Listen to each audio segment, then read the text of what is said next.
Hi everybody and welcome back to Holy Lands RPG. I'm Racmaster. I wanted to go over something really fun with you here. This is kind of the backbone of Holy Lands RPG, and that's gaming dice and the actions associated with them. So there's 7 dice in a set of gaming die. They go from a 4-sided die, a D4, a D6, a D8, 2D10, a D12, and a D20. I'm going to go over what each of them do real quick. The 20-sider is arguably the most important because this is what you're going to roll to achieve a skill, an ability, a saving throw, or in combat. So real quick, the abilities are abilities that every character has. So the ability to hide, the ability to search, the ability to perceive something, the ability to balance and jump. And you usually have higher bonuses to those. So you add that bonus anytime you roll these for one of those abilities. So if I was going to roll to hide and I have plus 10, I add 10 to whatever I roll here. And that helps me hide. Skills, you have a smaller bonus to, but as you grow in levels, it's going to get much bigger. So skills would be to track something or to shadow someone if you were trying to follow someone without being seen. Different skills that not every character has. Another thing would be saving throws.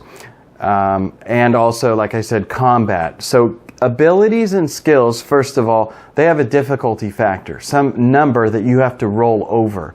And the rack is going to say, roll a d20. You're going to hear that a lot. And you may or may not know what it's for, let alone what the difficulty is you have to roll above. Because if you fail, you may not know what you missed.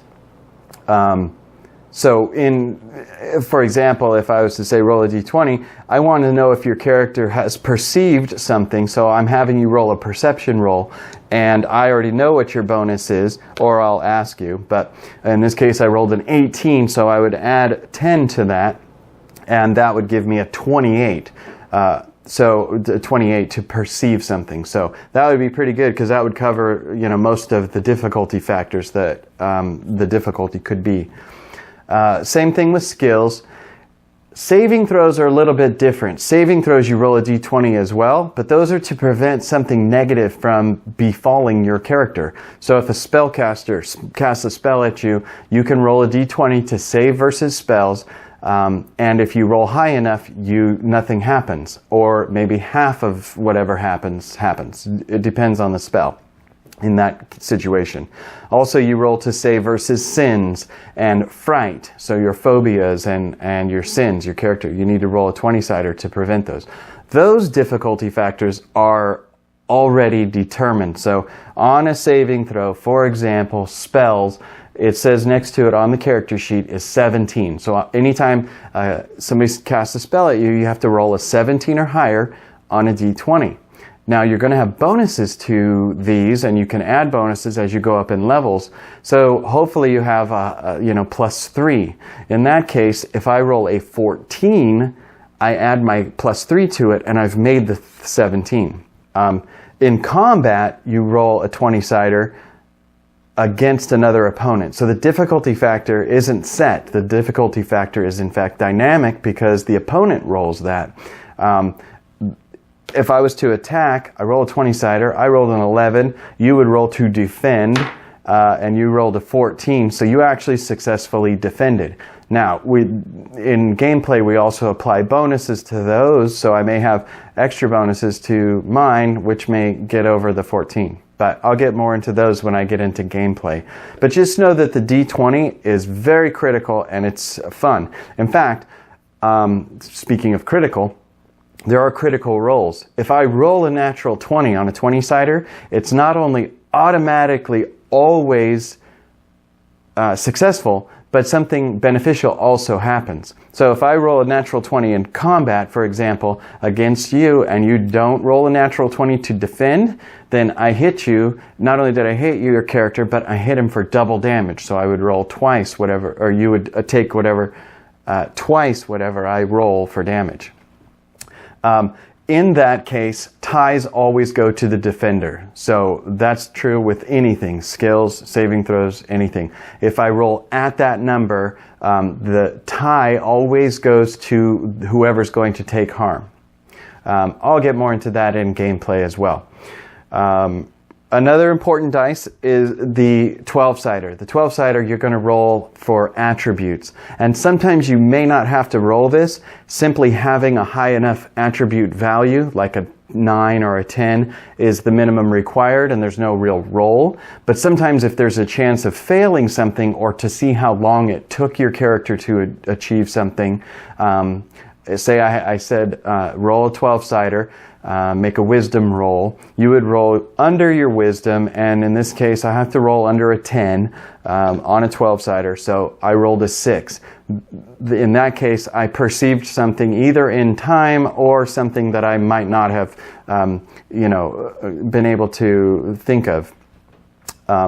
Same thing with agility or speed or endurance. Simply having the number is sometimes good enough, but sometimes there's rolls for it. And I'll get more into that when we get into gameplay as well. I don't want to overcomplicate it, but just know that the 12-sider is mostly used for attribute rolls. The other ones are for randoms. So the two 10-siders, one of the 10-siders has 10s, so 10, 20, 30, 40, 50, all the way up to 00, which would be 100. And the other 10-sider has 1s, so 0 through 9. Often the 0 is 10. And not to get too confusing, but typically when you're rolling damage, you're not going to do 0 damage. So the 0 in that case would represent 10. When you're rolling for randoms, though, it's going to be anywhere from 0 to 99. We could say 00 or double aught. That's the minimum, and 99 being the maximum. 8-siders, 6-siders, and 4-siders, those are typically used for damage. So weapons do maybe 2d4. That's why I have multiple sets of dice. So some weapons are going to be smaller. They're going to do 2d4 damage. That's anywhere from 2 to 8 damage.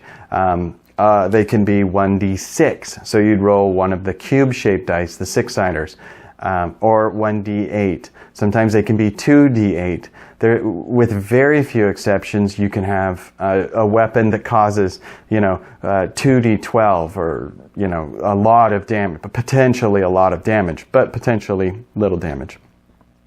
Also, the rack can use these dice for giving your character gold, so or something that you find, and however many of those you find. So I can roll 3d6 and that's how much gold you found in this area or whatever.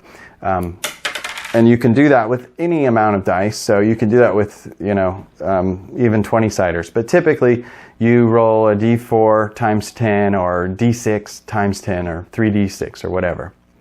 So that's dice in a nutshell, and the actions associated with it. I hope that makes some sense. We're going to go into it in some examples of gameplay. So I hope you subscribe below and tune in again, and we'll go into some more details of these. Thanks for watching, and I look forward to seeing you soon. God bless.